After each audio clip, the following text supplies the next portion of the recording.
this is here. We got special guest Larry Nance here, um, kind enough, dope enough to join us while currently nursing his ankle sprain, ankle situation. Hope that's clears up soon. You feeling better, bro? But yo, man, thanks for coming on, man. How you feeling? No doubt, man. I appreciate you having me. I heard Pell Space is where it's at, so I had to come at least see what it's all about. Who- so I don't even know if without getting you in trouble. You told me that you were warned. Who warned you about Pelican Spaces? What they say? Um, so you know who it was? There was I'll leave him nameless, but there were two Yo, staff members that were like, "Yo, be careful. It gets wicked. It gets wicked." And I'm like, yeah. I mean, look, if we're gonna have anybody, can if anybody can handle it, it'll be me. So, plus, I just like interacting with you guys. So, I feel like it'll just be fun as long as everybody just look, don't make me kick you because I feel I have the ability to do that. you do, you See, do, you do. look, my block finger is trigger happy, so don't make me do it.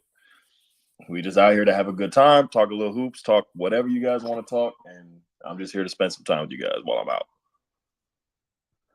All right, so y'all, if I mean, I don't know how many people in here that if this their first time in here, being in here, like, just go ahead. If you got a question as we go along, send a request. And I'll get to as many of these as we can.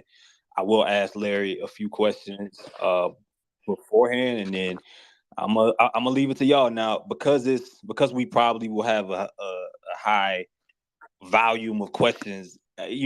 Try to be respectful to of the time for the other folks that got to come up in, and stuff, and like Larry said, um, we do a good job in here of trying to keep it 100, and I think in a lot of ways, for better for worse, I think you get both sides of each spectrum and perspective, and I hope we keep it that way. Y'all ain't got to come up here and be quiet boys. You know what I mean? Like, and girls, y'all, if y'all got something that y'all wanna say, and it's not disrespectful or nothing like that, yo, man, ask the question. This is why we got it up there. So be ourselves. You know what I mean? Let's kick it and have a good time. So let's get started.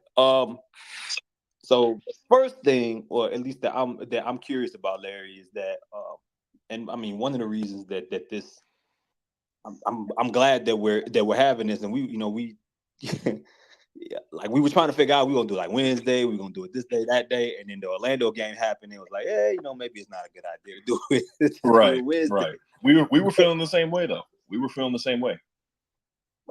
Yeah, but that Orlando game, right, is like in a lot of ways, it's a microcosm of the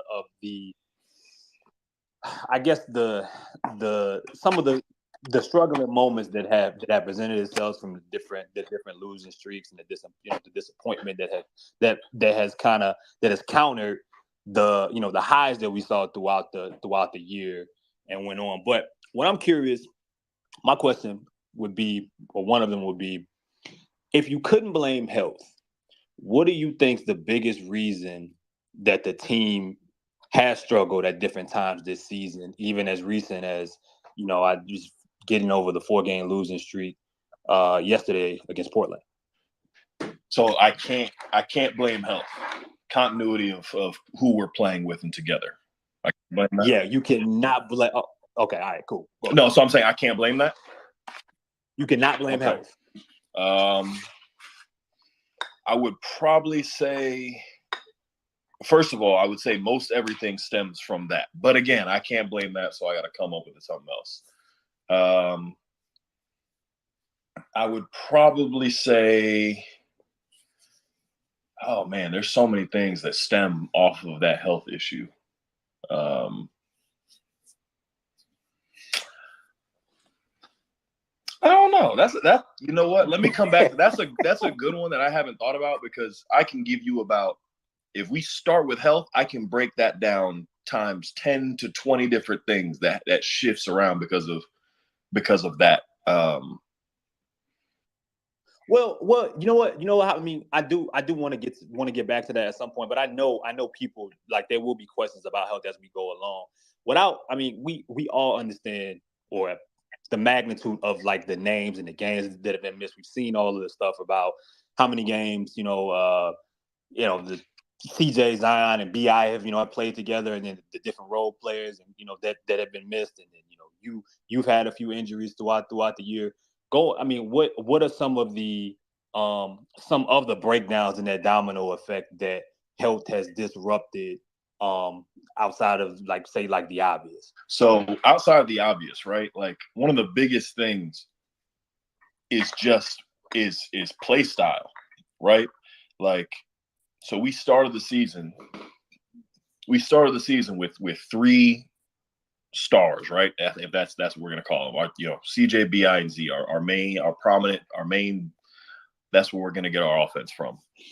And then it went from that when then it went to CJ and Z because Bi got hurt, and so we learned how to play like that. And spacing is different. Like spacing and who you're on the court with is different without B, right? Like with CJ and Bi playing, that's when I was sitting there averaging 17, 18 a game. I was a major focal point of our offense because the drop-offs and the spacing benefited me more.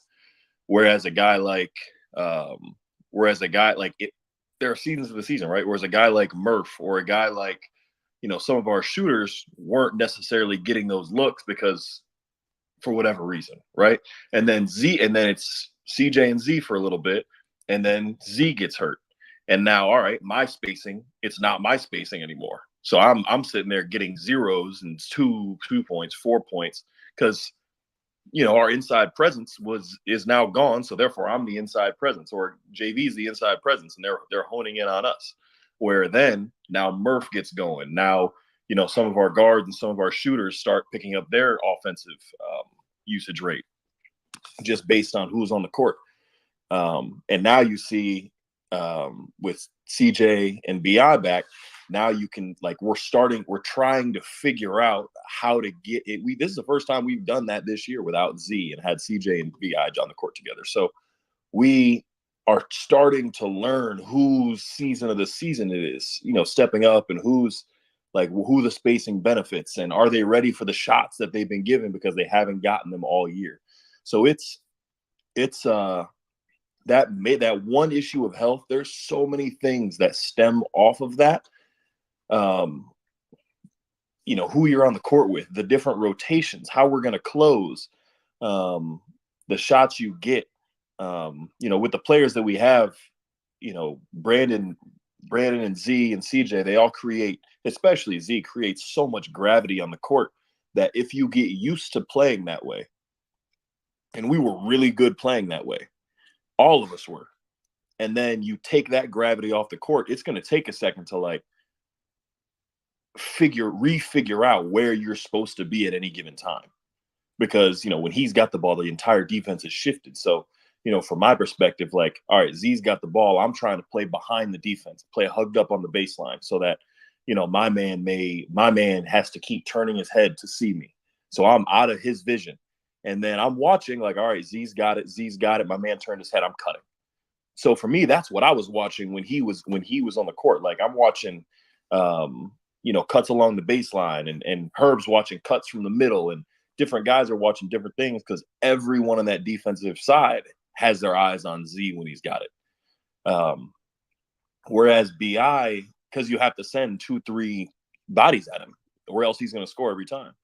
Whereas Bi plays more of a pick and roll game, right? He wants a pick and roll that 2 people are involved in on the defense. So now you may only have to shift one body over. You may only have to shift one extra body over to help guard that pick and roll. So now it's 3 playing on the backside against 2 defenders rather than, us, all of us individually watching our defenders' movements and motions. So there's a lot of little nuances that come with the gravity that our stars play with and playing off of them that takes a second to learn and relearn. And that's not to, and that's not to sit there and make excuses. That's just a fact. I've been around for a little while now, and we've got some of the one that we've got some unique stars on this team that require a different type of gravity. So, okay, so one of the observations and the talking points throughout Pelicans Twitter and on a lot of different outlets has been around even through injuries, right? There's a period where, okay, Brandon's working himself back, and then slowly, I forget what game it was. I think it was the Laker game where he really, well, it may have been the end of the Dallas game actually, where he slowly was getting back into his rhythm and feeling like himself, making the shots that he's used to, knocking off rust, being having 2 months off. And I do think that that's a reality that everyone um wants to understand. But let's talk like with what's currently here, and after you get that through that period, you get past the Laker game, and you're slowly about to end with the All-Star break of sorts. And you see an offense that looks um unorganized, right? And with people, a few games there where you don't score at least 100 points, it just looks very difficult on that side of the ball for a period of time. And what fans are seeing, and I'm curious on your perspective from, they say, okay, you have Jonas Valanciunas, you have CJ McCollum, Brandon Ingram worked himself back. You have Trey Murphy and company, and during this time, this was before you were hurt as well. You just had or just were about to acquire Josh Richardson.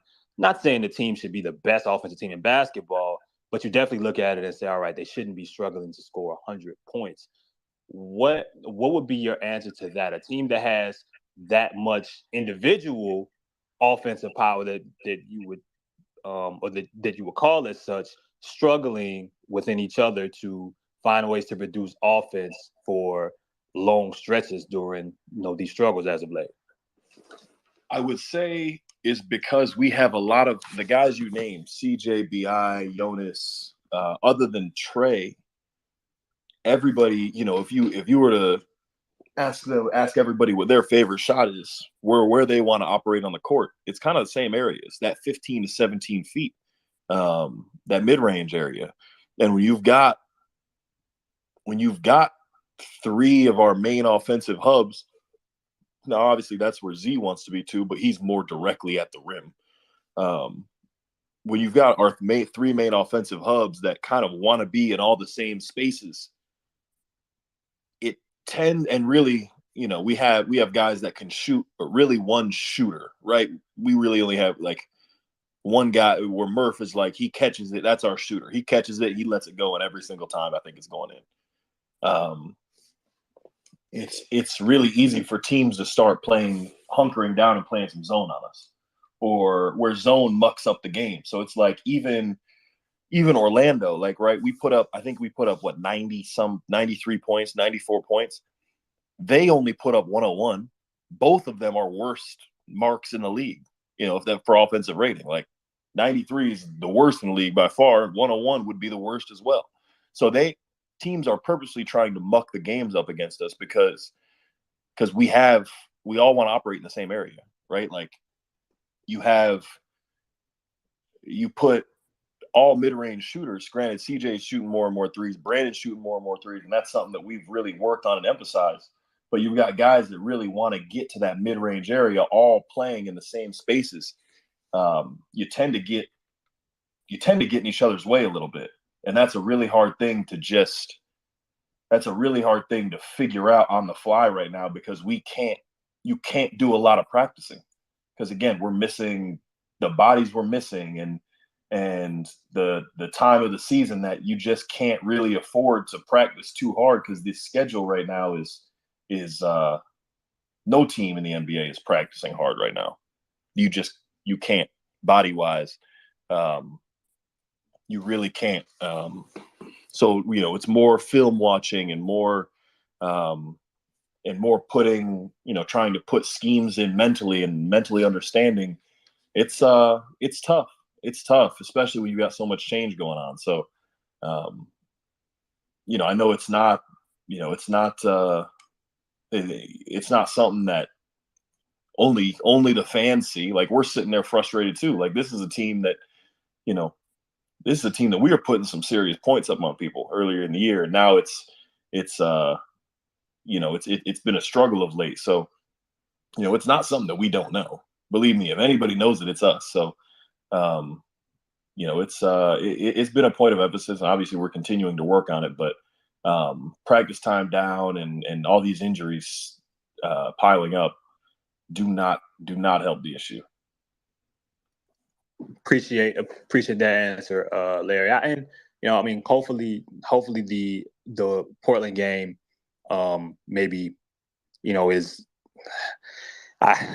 There was a lot of questionable defense that I watched in that game, but I will say, hopefully from a confidence and just from an attack and efficiency, a production standpoint, that game can slowly start to help guys get back to unlocking what I think we all expect and want to see from this team offensively. But yeah, all right. Well, that's it. That's it for me for the moment, guys. I'm gonna start getting y'all up here. So please send a request. I got a couple questions that's also in the comments as well. And then I think at the end, Larry might have a few questions. I'd like him to ask questions for y'all to answer. That'd be kind of dope. But yo, E-Jack, you here? Yeah. Go ahead, bro. The floor yours. I appreciate it. Larry, I have two questions for you. My first one is that, Mike D'Antoni's part of the team. And I just want to know, like, in what capacity does he interact with the team? And, like, does he give y'all, does he give coach information to help y'all out? And my second question would be, what sometimes when coach puts out some good lineups and it works, he doesn't reuse those lineups. I just want to know if there's anything to that he tells y'all, like, in practices or some things like that. So give me an example. What kind of lineups what lineups are you talking about? Just like certain lineups, like maybe Dyson at point guard, CJ as shooting guard type lineups that works, and then he just takes them out and doesn't play them for like the next few games. I can't speak for him, but coaches' jobs are to win, right? So I would have to imagine the lineups that he's throwing out there are he's trying to win, right? We're all trying to win. So I think I personally haven't noticed any of that. Like, obviously Dyson is he's someone that we all love to, like, I love watching him play. And him paired with CJ is good as well. But again, if we're talking offensive spacing and whatnot, having Dice at the guard spot takes away a little bit from our spacing, just like it does having if you put me at the guard, right? Like, teams really aren't going to guard me too much out on that 3-point line. So that just kind of clogs the lane a little bit more. Granted, he's so good on the defensive end. That's the balance, is like, we've got a lot of guys that do so many good things, but a lot of the same good things. So it's hard to balance. Who do you, who don't you?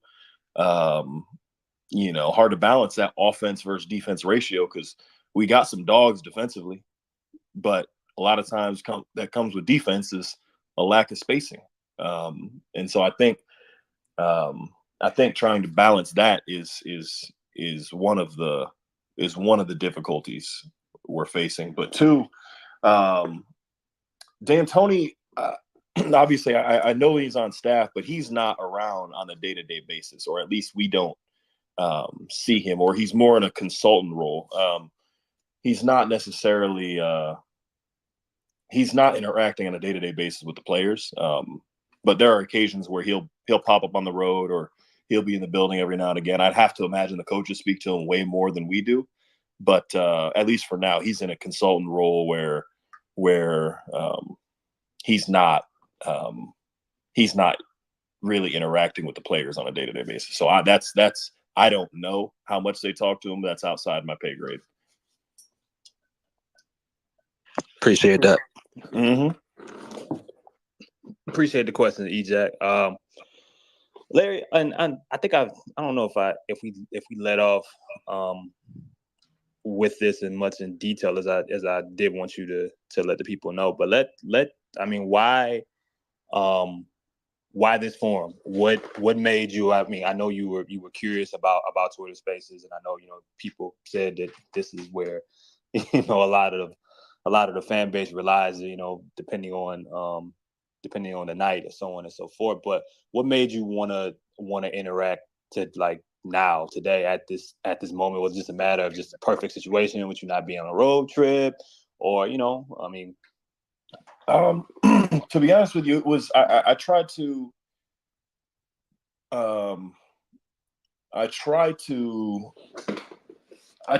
a lot of different outlets, right? Like Twitter's my main outlet. I have fun on Twitter, and I have my social media is for professional and fun and nothing but, I don't take myself too seriously, right? So, for me it was yeah, I know. I mean, shoot, we're sitting here right now, and I don't know how many people are in here, but the questions we're getting are questions that a lot of fan bases don't get access to an informed mind, right? Like they got to speculate themselves, and a lot of speculation is leaves room for a lot of undue negativity, and so I just figured if there was anyone that could come and articulate some of what's been going on and what happens between the walls during a season and during this season, I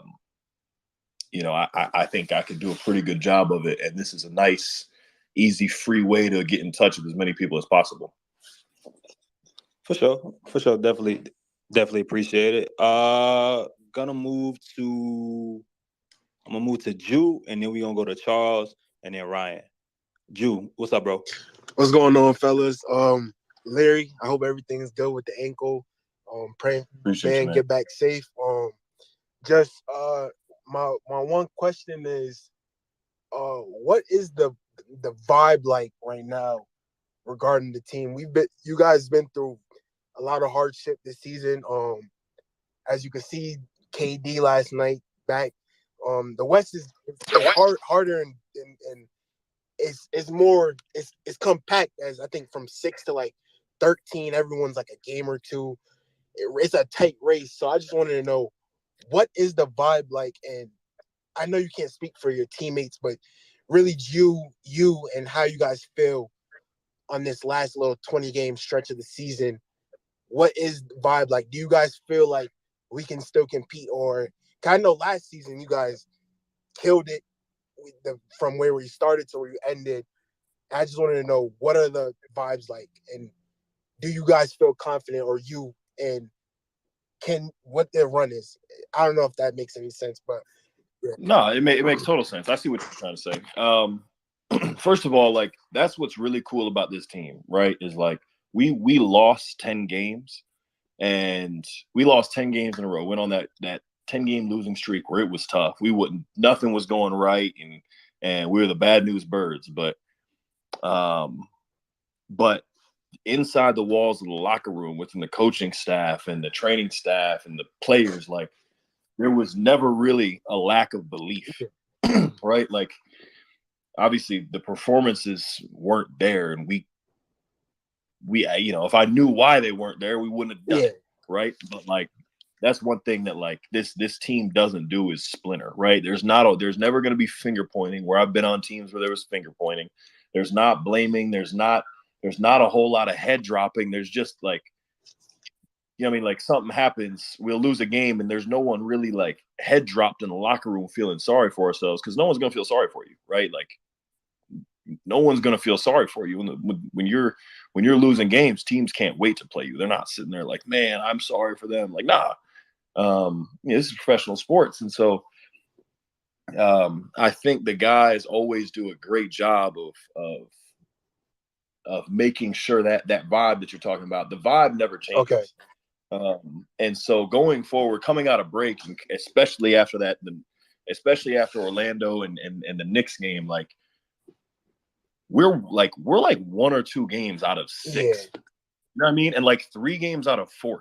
So, and it's not like the teams around us aren't they're not clicking right now either. Obviously, the Suns just got KD back, but that's just one. Steph is out for the Warriors. Kyrie and Luka have found a little hiccup in the road in their first few games. Bron's out for the Lakers. The Blazers are going through a little bit. Like, there are some teams right now that at this time of the year are all going through the same kind of hiccups. And yeah, the West has definitely gotten better, and we've taken note of that. But at the same time, I think we're in. I know everybody thinks we're in a great position to be where we want to be when all's said and done, and that's out of the play-in. We do not want to be in a play-in game, and hopefully we're on the other side of that. Hopefully we're on the other side of what we just went through, so we can really make this run. But the vibes are great. The belief is there and is never going to leave. So that's one thing y'all don't have to worry about, is this team is not this team is not going to quit. We're going to keep getting after it, keep trying with the same kind of blue collar attitude that we always have. It's sometimes effort doesn't always mean results, but I promise you the effort never changes. All right, man. That was lovely to hear, man. Hey, health is wealth, and I don't see a team in the league beating us in a 7-game series, but I'm just hoping for your ankle get better and just have the rest of the great season, man. It was great talking to you. Thank you. Much appreciated. Thanks for the question, my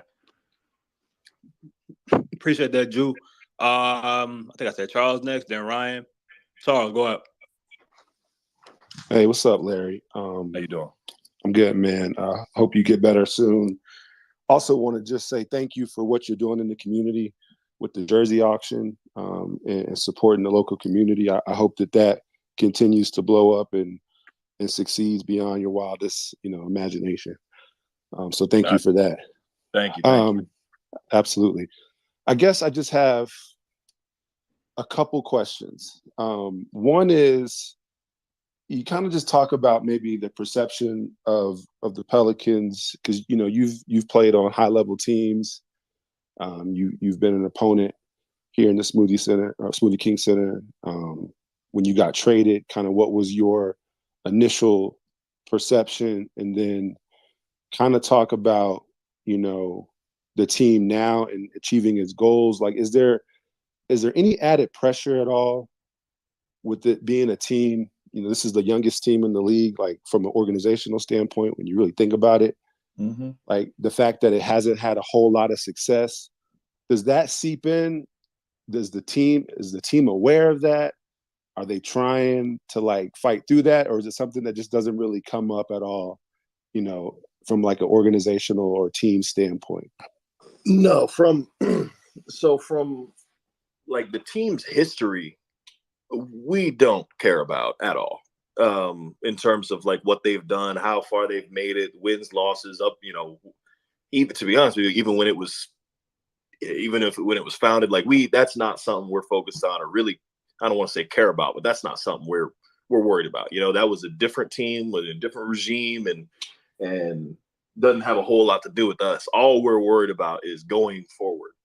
And so, the past few years, the perception of the New Orleans Pelicans has really shifted, right? Like, when I think it was, I'm trying to think of what year it was. It might have been the AD Boogie year, when it was like, when obviously everybody that was terrifying, right? Like, I played against both those guys, and it was, team was really tough to play against.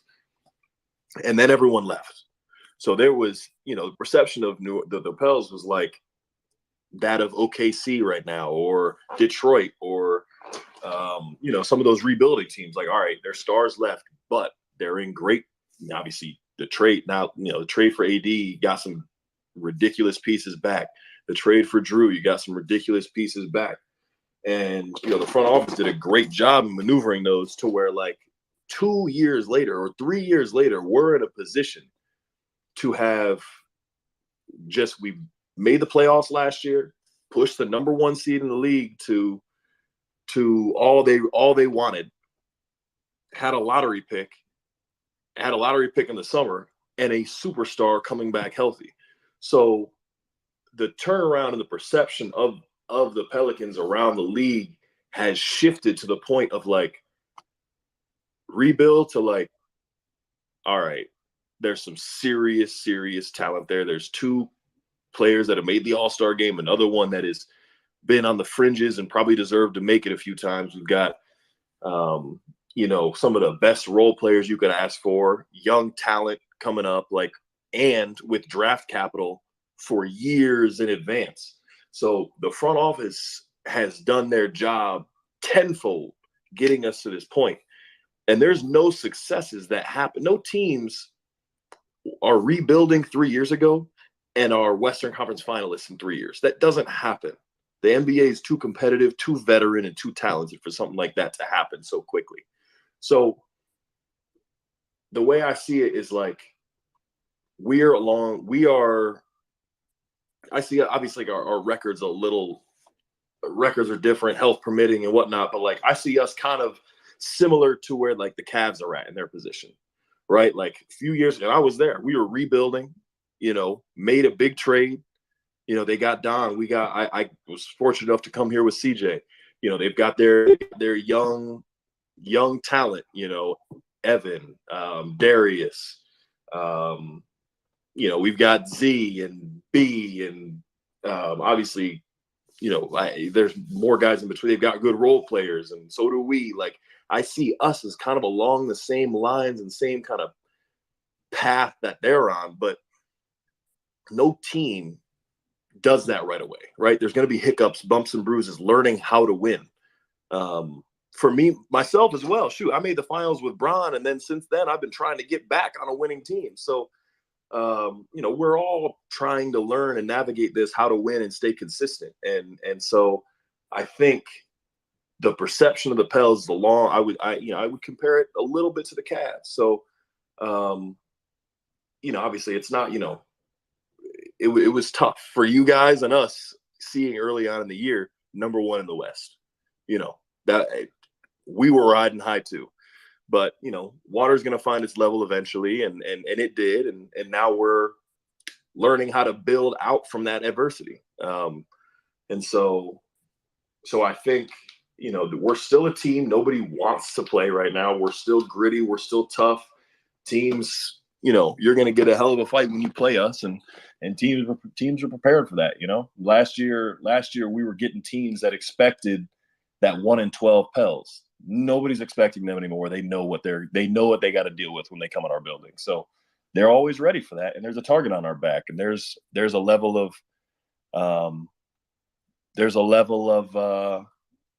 readiness you got to have with that, and that's what we're learning. Appreciate that, Charles. Before I go to Ryan, Larry, Kyra and Dyson Daniels both returned back to playing minutes, and I think you can throw Jackson into the mix, as well, of guys that were big parts in different ways, but at different segments of the game, and helping the Pelicans win yesterday. But from an overall perspective, when you have so many young dudes, second year players in some cases, or dudes because of injury that haven't played a whole bunch, dating back to their rookie time. How what's the real life balance between having all of this youth, so many first round picks or contributing dudes that haven't had long tenures, and also trying to win games, right? I mean, we're talking, all these guys can't play at once, right? Kyra is a perfect example of that. We've seen that with Dyson. We saw that with Trey last year. What's the balance with that? I mean, because you've been in that situation, like dating back to your early years, but not. I wouldn't say from this perspective with a team that has this kind of expectations, and of course you've been in the league a lot longer here now to see to see so many different things since then. But what's the balance between trying to develop so many young dudes at once and win? And is that even possible? What does that do for the player positively and negatively? That's a good question because a lot of times you see, and that's why I see us along. Like I see us. That's why I said that about our trajectory right now is like we are still trying to figure out where it's at because of the youth we have. Normally, like there are there's kind of two-ish kinds of teams in the league, right? There's the young teams that are building and still working on their young players, right? You've got your Orlandos, you've got and they don't have to necessarily be bad, right? You've got Indy, you've got you've got teams with promising young players that are working on them, but are okay taking some lumps in doing so because now's not their time. Their season's coming up and their time's coming up in a few years when their guys get older. Then you've got your Bucks and your Celtics and your Suns, guys that like, we don't have any young guys. We're here to win. We're talented enough. We're here to win. We're kind of in a weird space again, along with the Cavs. I keep bringing that up because I see us in that, not that mold because we're super different teams, but that's kind of where we're at in terms of we are good enough, talented enough to win right now, but are still young enough to be developing guys. How do you balance that? And again, I'm glad I don't have to do it because I don't know.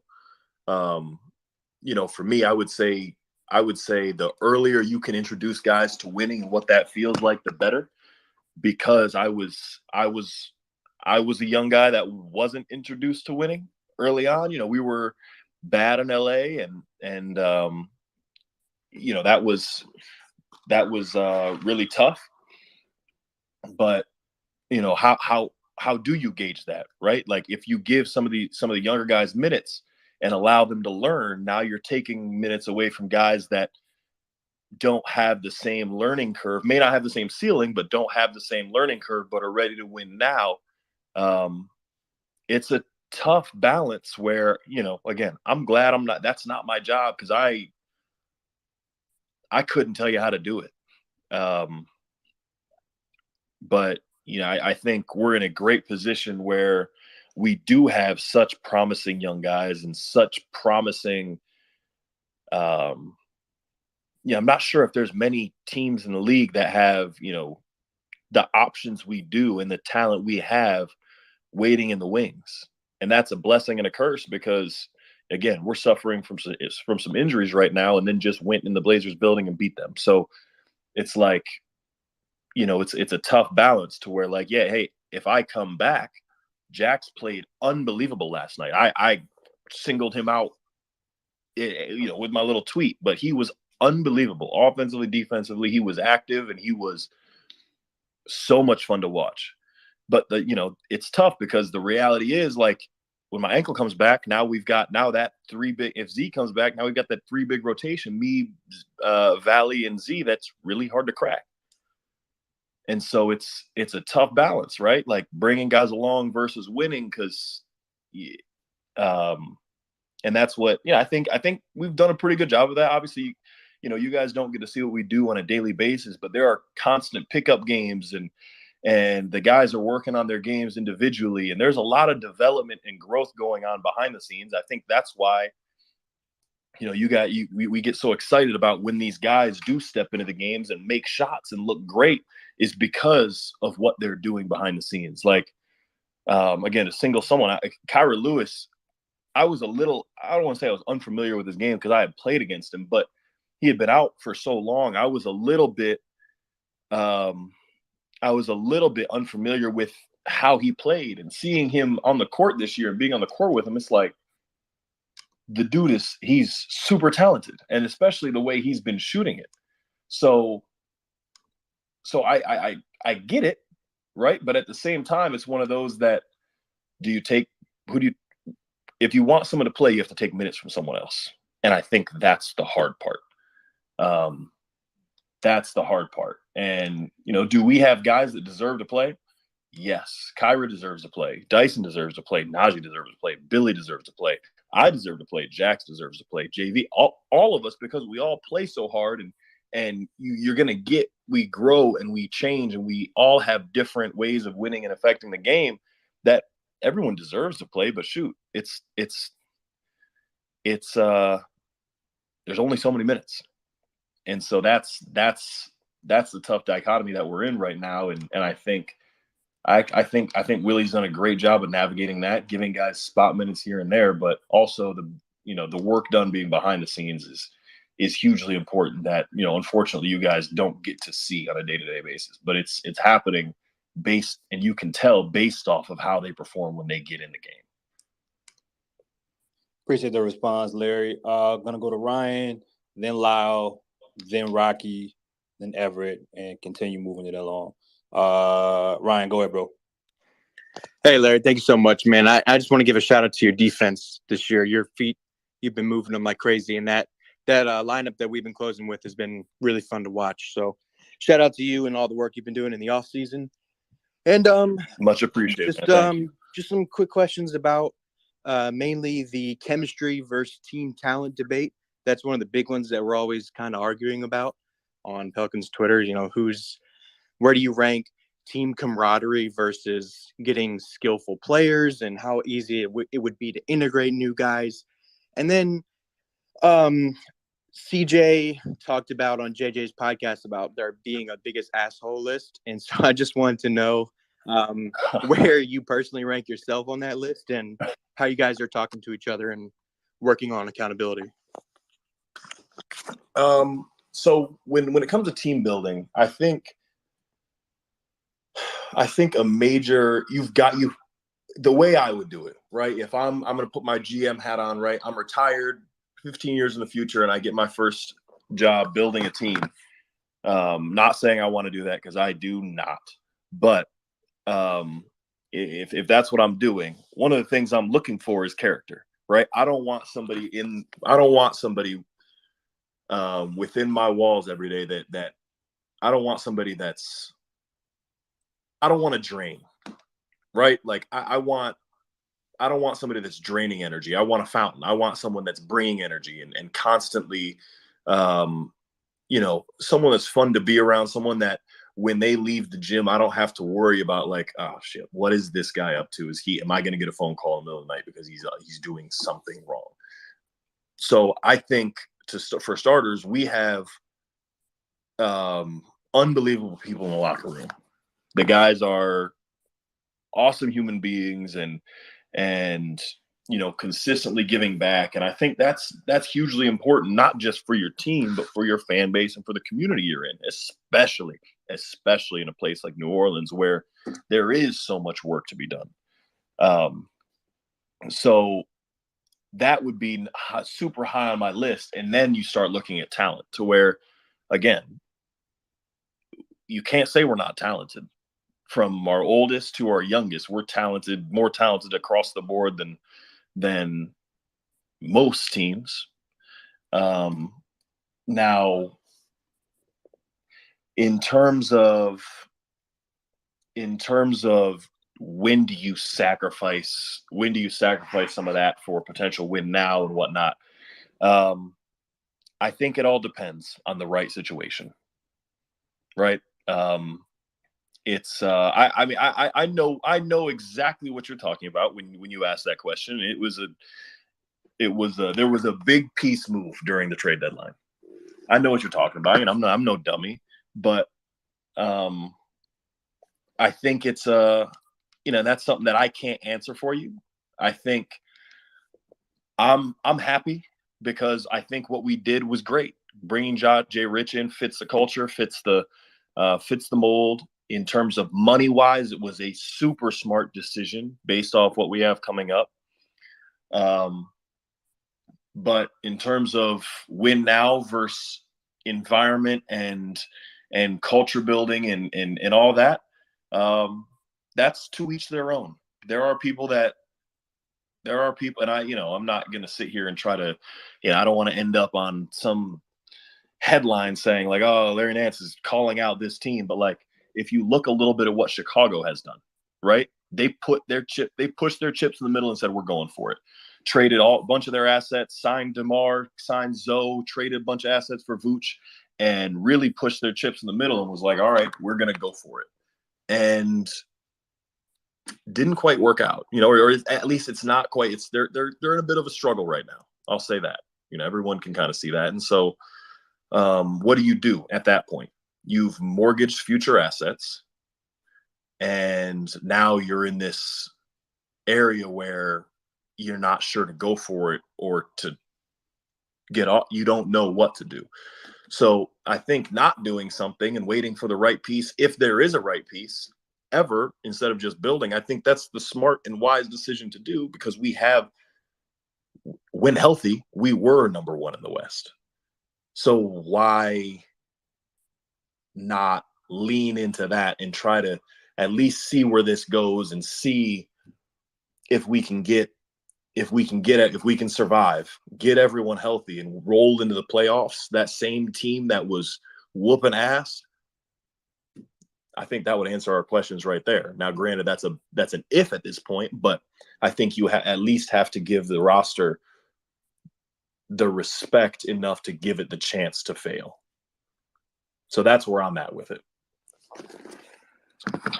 Appreciate that, Larry. And Ryan, good question, bro. Of course, yeah, great question. Lyle, Rocky, Everett. Lyle, go ahead. Hey, Larry. Thanks for taking the time. It's great to chat to you, and appreciate all the candidacy that you've given us so far. It's really wonderful that you give us the time. Absolutely. Where are you from? From Australia, from Perth in Western Australia. From Perth. Okay, I had a few teammates that played out in Perth. Oh yeah. Now we've had a few down in the Perth Wildcats, but we've had a bit of a down year this year, so maybe next year. But maybe next year that'll change. Yeah, so we can keep hoping. But my question to you surrounds the injuries. I mean, you've been on a number of teams, and unfortunately, you've had to spend a bit of time in the rehab. I suppose with the rehab team throughout the journey, and I was just wondering if you could talk to the quality that we have in our rehab team. It was pretty highly publicised when we went and got Aaron Nelson and his team. And if you could just talk to the injury management and how those guys compare to, I suppose, other places, as well as obviously we can't prevent things like ankle rolls and the like when you step on someone's foot, but things like return to play and re-aggravating injuries, not to allude to anyone, but if you could just talk to that and how our guys compare to, say, some of the other teams that you've had the pleasure of playing for. So here, I can really only speak to what has been happening in my rehab and what I've seen since I've got here, because there are other people that have different programs and are dealing with different types of injuries. But for me, unfortunately, I've had a little bit of injury history, and in the past it's been my knees. My knees made my dad retire. My knees made my sister retire, and for me, they've been a bit of an issue too. But coming into this year,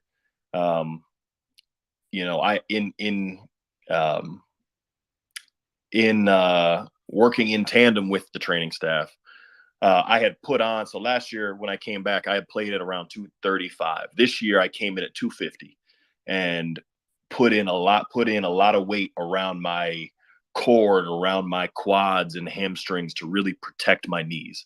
And if you guys saw at the beginning of the year and throughout this whole year, my bounce is back, right? I'm starting to look real athletic. It was real athletic again, and was, dunking on people and catching bodies like I was when I was younger.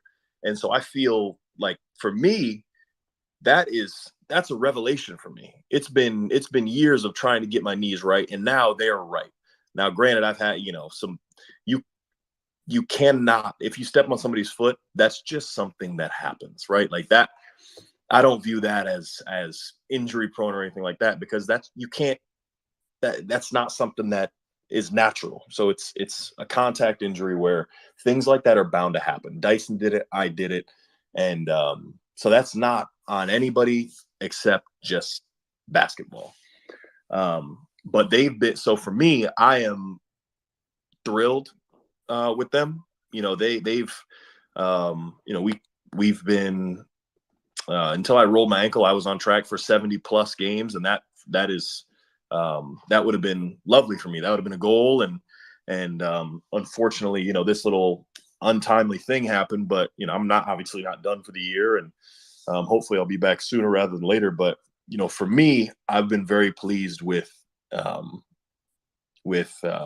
caliber of treatment and how these guys have catered to individual bodies specifically. Again, I want to emphasize that every body is not the same. So I don't know what's going on. I do not know what's going on with other guys' rehab and other guys' injuries and all that. But what I will say is that it's every day. Guys are rehabbing every single day. We're always there and always putting in the work to get back. Different bodies respond to different things differently is all I can leave you with, is all I can say on that. And I know you'd like more, but I genuinely can't give you more because I don't know. No, I appreciate that. Thank you. Of course. Rocky, appreciate you, Lyle. Rocky, and then hey, Everett was here before me.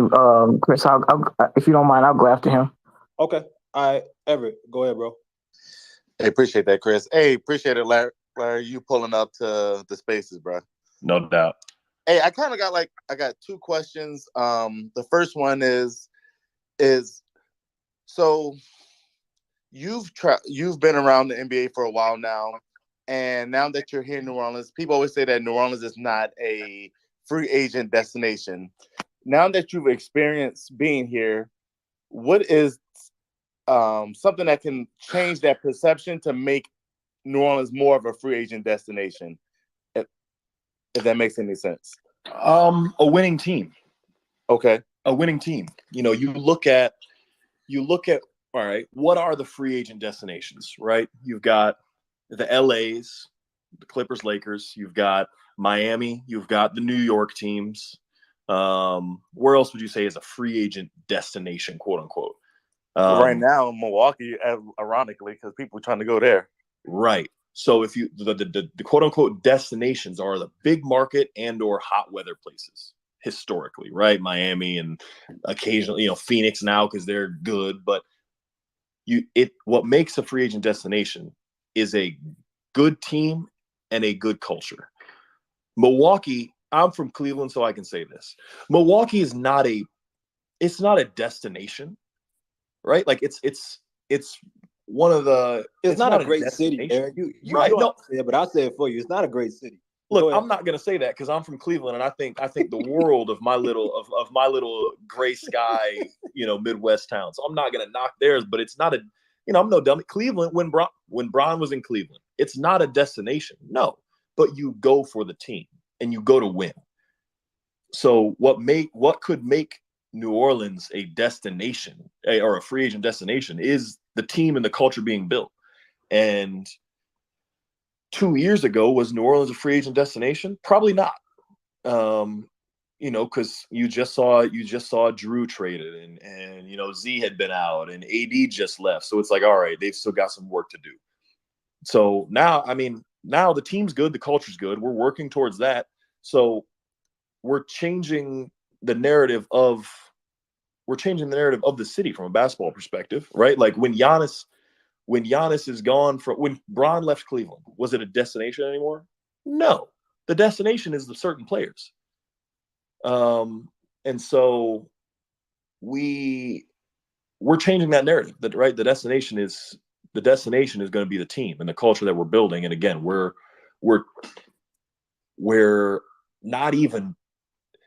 we just got to a full season of working into changing the culture, right? That was a major thing me and CJ were brought here to do, is kind of, bring some veteran leadership and change perception, both within the organization and outside the organization. So we're a year from that, so if we keep working, the team keeps building, we keep doing community things, outreach things, keep doing what we're supposed to be doing on the court, and New Orleans all of a sudden becomes a free agent destination. that's just kind of the way the league works. Is the destination is the team. Appreciate that. And my second question is, Coach Willie Green is always talking about 0.5 mentality, paint to great, good to great.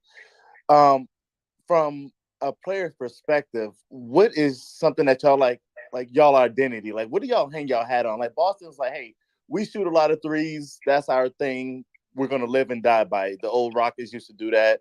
Same thing with Golden State. Like, what is New Orleans? What is our thing that we can hang our hat on? That you're going to hate playing against us. You're going to hate it. You're going to get hit first, right? We're going to pick you up defensively. We're going to it's going to be scrappy. It's going to fight. You're going to have to when you take the ball in bounds, you're going to have to peek in the corner to see if Jose's there. You're going to have to do all the worst. You're going to hate playing us. And that's a little bit what we got away from in the slide that we had recently. And that's what we talked about after these past few games is we got to get back to being that team that was just so pesky last year. The damn Suns almost gave us a series. So that's who we are. That's what we want to be. And that's what we're going to continue to strive towards. But that's who we are. Is those teams shoot threes and they're running gun. We're whatever it means to hate playing us. That's what we are. Appreciate that. Thank you. Appreciate it, Everett. I'm about to go to Rocky, but I gotta get a question in from our guy from YouTube, Aramis Jones here, Larry. Question for Larry: what do you believe is the window for our Pels to get a championship? 3 years, 5?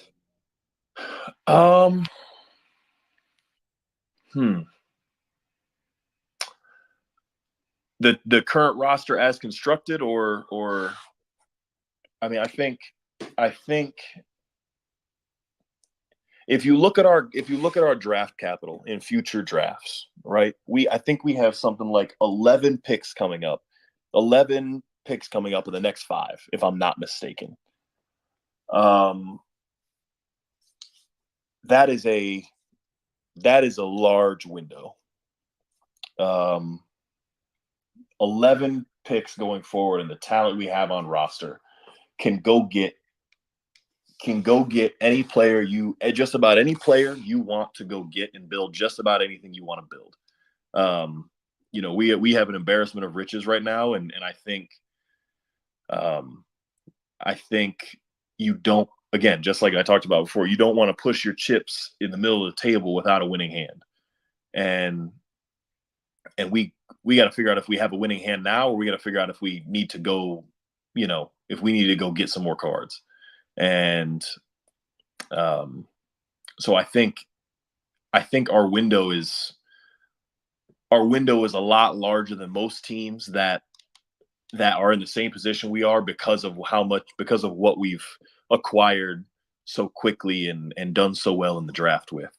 I don't want to put a timetable on it, 3 years, 4 years, 5 years, 6 years, because I don't know what it's going to look like. Obviously things change in a matter of games and seasons. So I don't know, but all I can say is that if you look across the league at the talent that's on teams' rosters, very few, if any, teams in the NBA have both tremendous talent and draft capital coming up over the next year. So I think we're in a great spot for now and going forward. And that's not me just being, trying to pump you guys up. That's genuinely like why I signed my extension. So I put my money where my mouth is at on that one. I'm going to move next here to Rocky. Aramis, appreciate that question, bro. Rocky, go ahead. How y'all doing tonight? Larry, thanks for pulling up to talk with us tonight. I appreciate that. I have 2 questions as well. I want to thank you, first of all, for taking time out, like I said, to come out here tonight and speak with us. We appreciate that as the fan base, because we have questions and we don't really ever get a player to come in here and talk to us. So thanks for that. highlighting your charity movement of the helping the Orleans Parish School District. That's really big because I'm an Orleans Parish School product. So I appreciate that as well. But I want to ask you this. On March 11th, there's Veterans Appreciation Night, something the organization has recently started doing.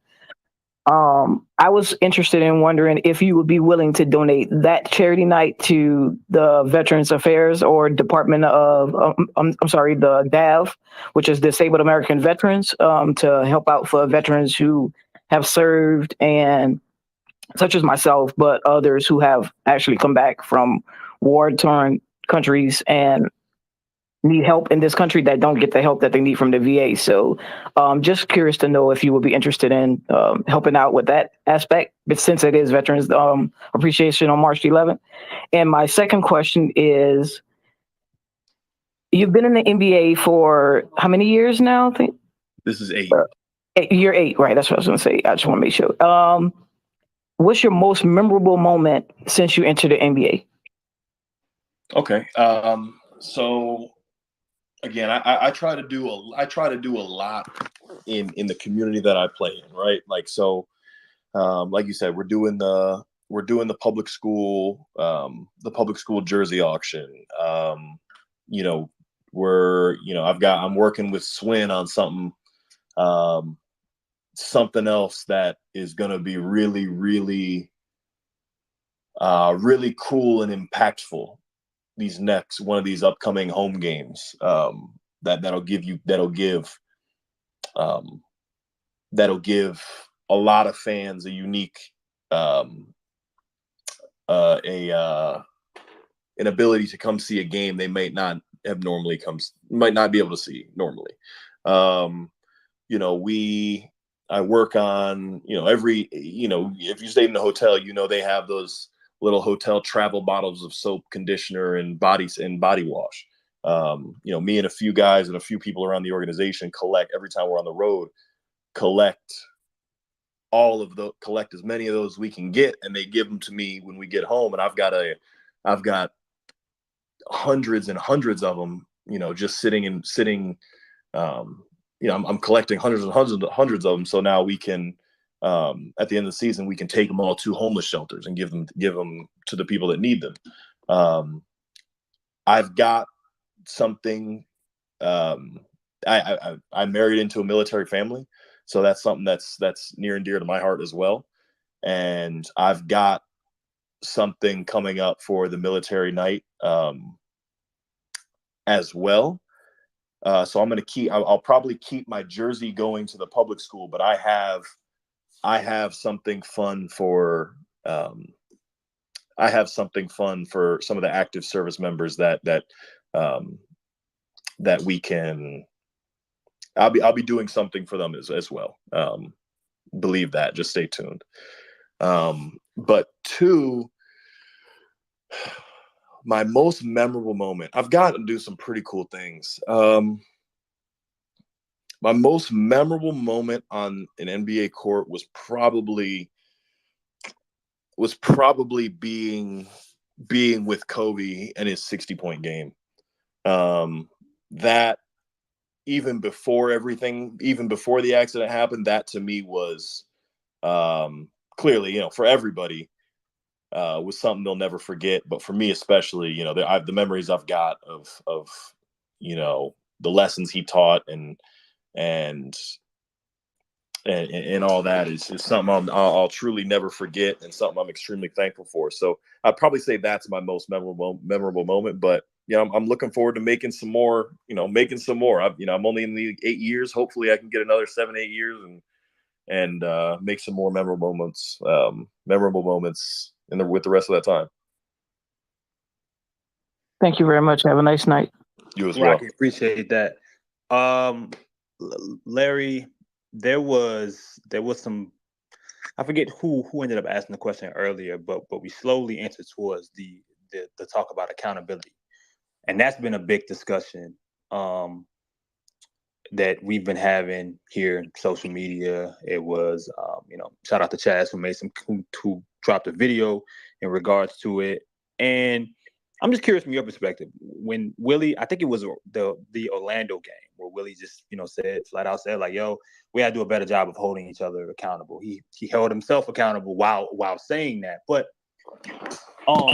for you, what does that look like? Do you have any examples that you can share without getting in trouble of what it looks like holding your teammates or your current teammates accountable?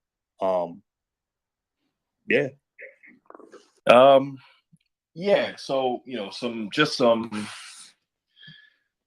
trying to think of a specific example. So right, I'm a defensive guy, right? I pride myself on the defensive end, and I offer a different look than we're normally playing. So, that leads me to switch a whole lot and end up on the perimeter.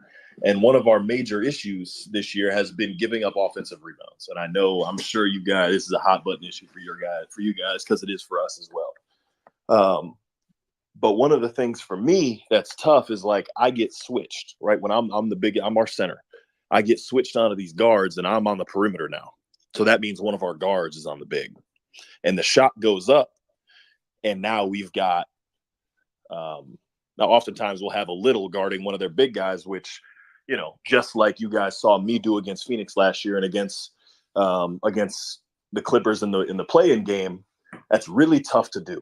Is box a rebounder out off the glass when you don't have the size for it. So one of the adjustments we've tried to make is whenever we can keep me out of switching so that I can try to protect the rim more, because that addresses two of the things that we're lacking in rim protection, and now keeps me on the glass to rebound. One thing that happened in the Raptors game is I would go to contest a shot, right? Because we talked about shot blocking and protecting the rim. So I would go to contest a shot, and since we're not used to having someone contesting shots and block shots, no one was blocking at when I would go to block a shot or contest a shot. If I were to miss the block and make them miss the shot, now no one's there to block out my big. So that happened once or twice. And if you guys saw, I came out the game, which I always finish the games for us. And so Willie pulled me and was like, you know what, that ain't working. That ain't working. We got to try to stop the bleeding.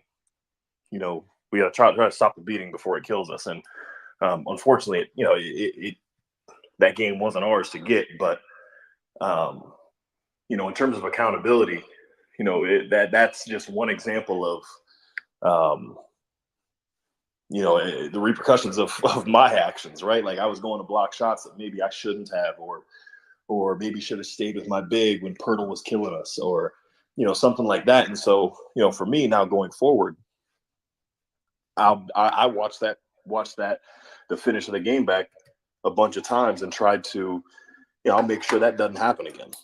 And so, that's an example. Like Willie did a good job of holding me accountable. So I'm going to learn from that, and I'll be better from it on the back end. Appreciate that one, to Larry. Let's go to Optimistic, Harrison, and then Jimmy. We got Larry until about 8:30, guys. So let's try to get in as many questions as we can before we get them out of here. Yeah, I appreciate you, Chris. Appreciate you too, Mr. Larry Nance Jr. I'll be quick. I was wondering, you mentioned a few questions ago how you talk about like post-career, how you wouldn't want to be a GM. I was curious what you had in mind to do post-career. You're very well spoken. You could obviously have a media career if you want. Running the Cherries, so you obviously have some operational skills. So I was wondering if you had like a skill or hobby that you look forward to monetizing in the future. So that's a good question. And for me, it's pretty, I don't want to say it's easy, but I have my daughter will be 2 here in just about a month and a half. And I am gone far too often. I obviously with the road trips and whatnot. So when I'm done, I'm really looking forward to being a dad, full time.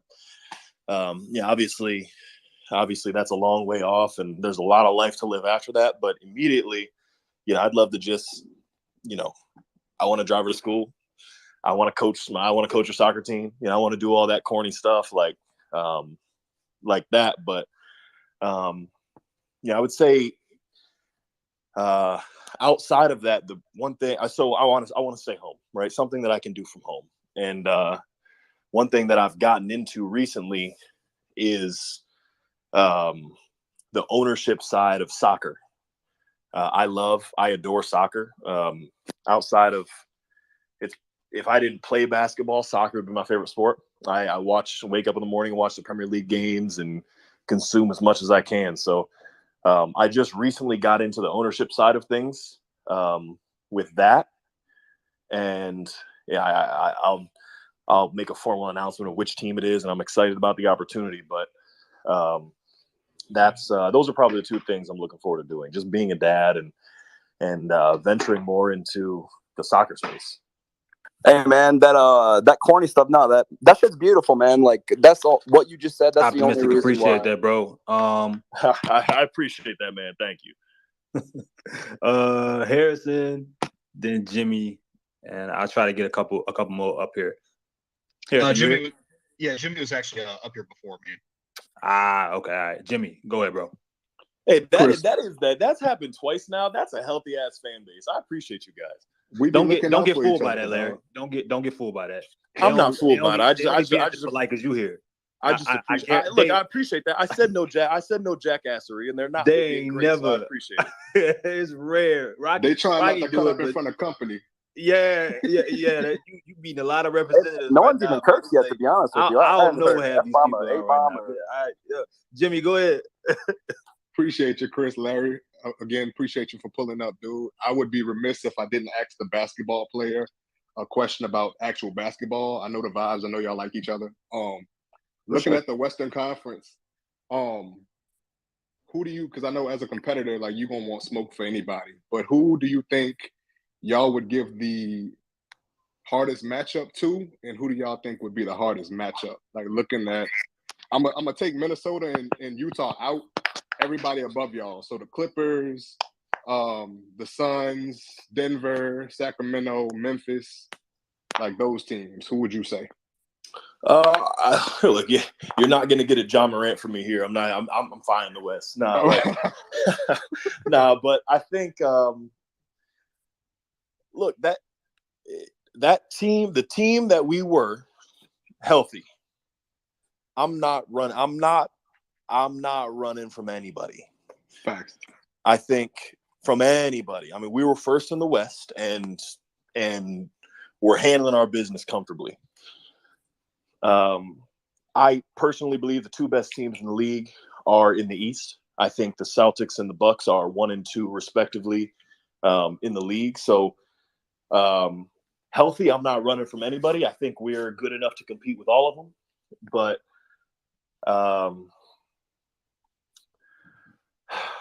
I don't know. Right now, I don't know. We got to see a few more games first. I'm not sure, but I'm interested to see what. I'm excited to play Sacramento healthy. Obviously, we played them on our home court, but that was without Fox and obviously an all-star. So I'd like to see what they're about just to match up with them and see. But healthy, this team shouldn't run from anybody, and if we can get back there, I can promise you we ain't running from anybody. Absolutely. The whole fan base be saying Denver. We all want that smoke. You know what I'm saying? So they ain't gonna nobody. Well, so that's the one that I. Well, it also takes a very educated fan to see how great that man in Denver is right now. So facts. It's that team. They're first for a reason. I wouldn't tread as confidently around them. They're pretty damn good. For sure. Appreciate you, brother. No doubt. Appreciate that, Jimmy. Let me move to Harrison. And I got a few basketball people up here. Hold on. All right, Harrison, go ahead. Yeah. Hey, Larry, first off, hope the recovery's going well, and thanks for doing this. I got two questions, both player related. Like first off, we know Zion's really good, and it's pretty obvious on the surface, like what makes him such a force. The fact that he's like a wrecking ball with a soft touch around the basket, but because you play against him both on the court and practice, I guess what are some of the nuances of his game that makes him so effective that maybe like a casual fan won't notice? And my second question is, and I don't know how much you've seen of him, but if you have any thoughts on E.J. Liddell, like I don't know if you've seen him or not played against him because of the injury, but as a power forward yourself, even though you've played a lot of center in your career, what sort of potential does he have, and what can we sort of expect from him when he plays next year?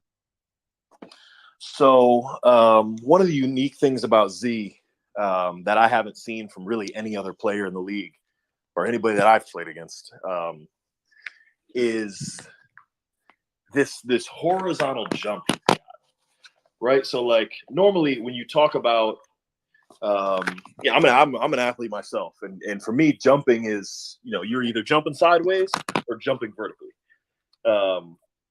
So when I say this horizontal, this like, or sorry, not horizontal, this side, this like angular jump he's got. So when you send a trap, right, like because you have to send a trap to stop him or to at least affect him. So when you send the trap, normally when you've got two bodies, there's an angle, right, where the two shoulders meet, the two defensive shoulders meet, and you're trying to trap him. Z has this uncanny ability to. He's a big boy, right? Like the dude he's a big boy, but he can fit himself in these spaces that are so thin by like he jumps at an angle to where he throws his entire body through between the two shoulders, which is how he picks up so many fouls and what makes him so unique and hard to guard is like you send a trap and he's just jumping right around your trap, which there are a lot of ways to beat a trap, but he's the only one doing it that way. He's the only one doing that way. So for me, that's the hardest part to guard with him. And I think the other question, Larry, was about what you've seen. I mean, from E.J. Liddell. Oh, that's right. Right. So it's been tough. Obviously, EJ's been out with the ACL, but I got to see him play a little bit in college against my brother actually when he was at Ohio State, and he's EJ's someone that could potentially have me out of a job here. He can move his feet. He's got size. He's got a nice shot. He reminds me a little, and again, this is a very light comparison, but he reminds me a little of Grant Williams from Boston. So, do with that what you will, but I think EJ is going to be in the league for quite a while if when his rehab is all said and done. Man, listen, that's probably the first time since summer league. Unfortunately, I've really heard much being said about EJ. We kind of talk about him every now and then down the line. I ain't gonna tell you what was said when he was drafted, Larry, but you no comment. We're behaving ourselves. Oh man, let me see. Hold on, who we next here too? I'm gonna go to for Lauren, then Chuck, then Mike, and I think that's it. Kai, if you listening, bro, I had you up here and then you disappeared again. You was the first person to ask get up here, and I don't know where you at now. For Lauren, go ahead. What's good, Larry? How you doing? I'm good. How are you? I'm good. So my question is, and I hope it's not one that had like put you in an awkward position, but I look at this team and I try to understand what's going on, how Willie likes to play and the kinds of players that he likes to play, and And I think it's just overall and not in particular about one player. But when when teams are playing and take a guy like Trey, for example, I gotta put it out there. Just because I'm gonna be real and I'm gonna be honest.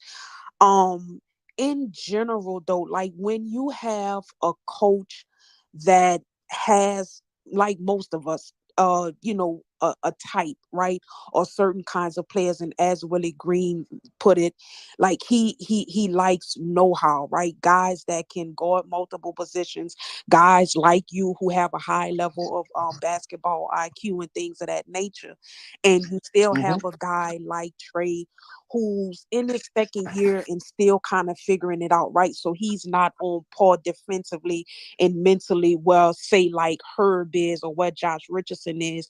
And so, but he's also your best shooter, and there are times where, like we've seen, just kind of watching the game, that he be taken out of the game. Like my question is, like, as a young player, like when you need reps, like how can you learn if you're not really given the opportunity to learn and play through those mistakes, like speak to that. Like I don't want to say, I don't want to be ignorant and call it favoritism, but No, kind you're of good. given, you know what I mean?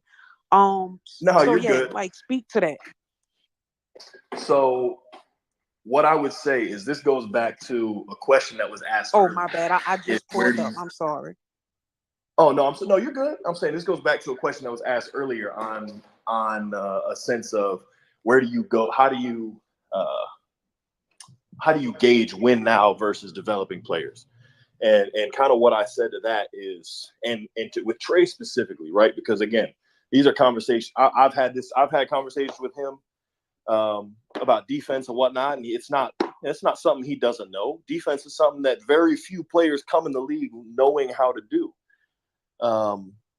Obviously, we got very fortunate with both Herb and Jose as older guys understanding that end. So we got fortunate with those two. But in terms of with Trey, I think Murph is in this position where his ceiling is so high, right? This dude can be like Murph is going to be a dog. He's going to be really, really good. And so, yeah, it's I know you've heard the thing where, like, you've heard the coaches coach. If you want to be great, you got to be coached hard. And I think Murph is one of those guys that clearly he's our best shooter and he's our best floor spacer, and he's going to be in the NBA for a really long time, make a lot of money, and hopefully win a lot of accolades because he's got the talent to be a top-end player. But when you have such gifted offensive players like that, you don't want to give them everything right away when you're trying to teach them how to play the right way. You don't want to give them everything because now you get a sense of that's how you end up with guys that can shoot the heck out of the ball but don't play any defense. So you have to take them out of the game at the end of the games. And so my second quick question, real quick. Whose decision is it to, like when we all healthy, which kind of given it hasn't been much of a factor this year, but like whose call is it to send guys to the G League opposed to like having these young guys who not really playing because we're trying to win, like go to the G League and get reps and like whose call is that? I don't know. That's someone in our front office. That's not. I don't think that's anybody in the coaching staff. I think that's more so front office decisions that decide who's going to go and spend some time in the G. But again, like I said earlier, there's a lot of stuff you guys don't see behind the scenes. We do. These guys are working. The guys that aren't playing, they play every single day. Every single game day, they play a full game with some of the coaches. They get their reps and they're getting better. And I think that's why you see a guy like Kyra coming in and Dyson coming in and playing so well and staying ready, because we do so much to keep these guys ready and keep these guys improving throughout when they're not playing. So it's I don't know who makes that decision, but whether they're playing or not, they're working and improving every day. Mr. Lauren, appreciate you. Kai, come on, man, hurry up. All right. Hey, what's up there, man? First of all, good, Larry, man, bro, I hope you get better. I appreciate also, it. Man, I give you props for coming in here, because that's some real stuff. You're a real one for, like, even just showing up, like, taking this. Also, you're doing some real good stuff with that, giving back to the schools and stuff, because, like, look, man, that sports stuff is really not important, but doing that is like you're actually making a change and helping somebody. So that's good. That's what's really important. I appreciate it. That's what it's all about. Yeah. But this is my thing. Okay. I'm a fan of the team. I think we like 500 people in here. We all are fans of this team. I want to believe in this team, and I want to believe in the talent that I see in this team. I do. But my thing is, every loss we've had this year, it feels like we lose these games because we don't do the simple stuff. I don't think we lose games because we're not hitting 3-point shots. I think we lose games because we're not rebounding. We're not getting back on defense. We're not making simple pass. We're always doing like we don't stick to the simple stuff. Do you guys notice that? Because I'm noticing that, and I think others notice. I don't know if others notice that, but I noticed the simple stuff that we don't do, and I think that's constantly costing us games. Do you think the team is noticing that, and do you think they can turn that around and go, okay, let's just do this stuff, and maybe we don't have to hit 10 3-pointers? So yeah. I mean, I hear you. Yeah, there are certain games we turn the ball over more than others. There are certain games that we struggle rebounding. There are certain games that we struggle doing other things. But there's no team in the league that plays perfect games all the time, right? So if there are obviously some things we struggle with, but even some of the best teams, right? Like like take the Knicks right now. They're on a hot streak and they're looking great. But one thing they don't do is they don't make a high percentage of their threes. They take a lot. They just don't make a high percentage of them. Granted, they did against us, but sometimes that happens. But I'm saying, like, there's no team that plays. Every team's got some things they don't do well.